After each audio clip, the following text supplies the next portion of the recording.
Assalamualaikum warahmatullahi wabarakatuh. Kami daripada kumpulan 4 ingin membentangkan tentang tajuk kejadian makhluk ciptaan Tuhan yang bernama Jin adalah makhluk Allah yang diciptakan daripada api.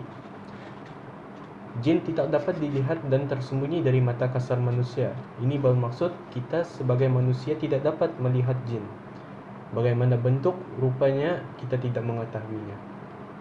Tetapi jin dapat melihat manusia dan mengganggu manusia.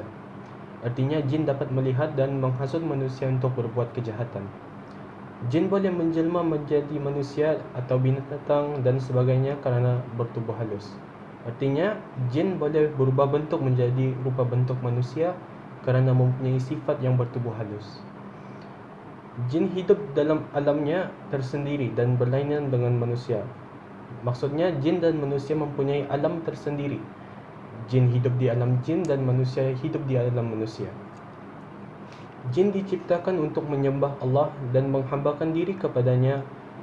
Firman Allah dalam surah Al-Zariyat ayat 56 maksudnya, dan aku tidak ciptakan jin dan manusia melainkan hanya untuk menyembah aku. Maksudnya ialah tujuan jin diciptakan oleh Allah Subhanahu Wa Taala ialah untuk menghambakan diri kepadanya, iaitu menyembah Allah. Jin diciptakan sebelum Nabi Adam AS.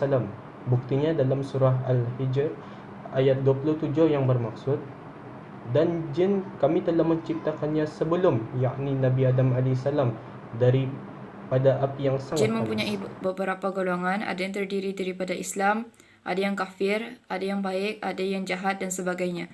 Seperti mana dalam firman Allah dalam surah Al-Jin yang bermaksud sesungguhnya, yakni sebelum mendengar Al-Quran itu, ada antara kami golongan soleh dan ada antara kami yang lain daripada itu. Kami masing-masing adalah menurut jalan yang berbeza-beza.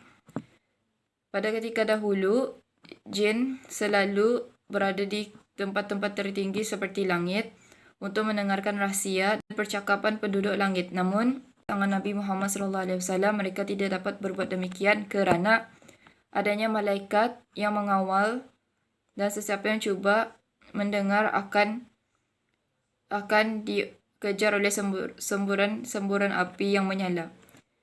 Dalam firman Allah surah Al-Jin ayat 9, artinya, padahal sesungguhnya kami dahulu sebelum Nabi Muhammad SAW diutus, biasa menduduki tempat-tempat tinggi untuk mendengarkan, yakni percakapan penduduknya. Tetapi sekarang, sesiapa yang cuba mendengarkan akan terkena semburan-semburan api yang menyala.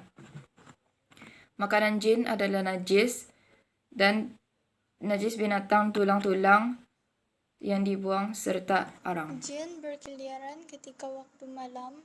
Dari Jabir bin Abdullah bersabda Rasulullah, tutuplah bejana makanan, ikatlah tutup kendi minuman, tutup pintu-pintu rumah, dan jagalah anak-anak kecil kalian pada waktu Isya.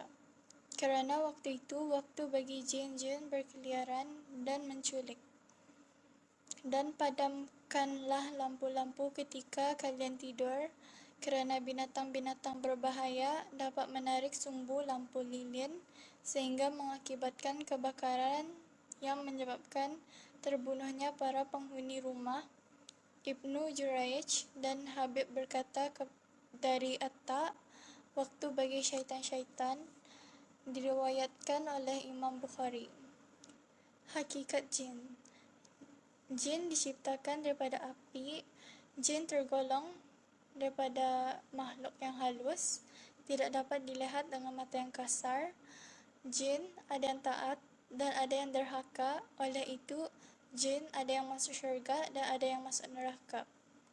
Jin terdiri daripada lelaki dan perempuan, sehingga jumlah mereka bertambah, memerlukan makanan dan minuman, mati sebelumnya datang hari kiamat. Sekian, terima kasih.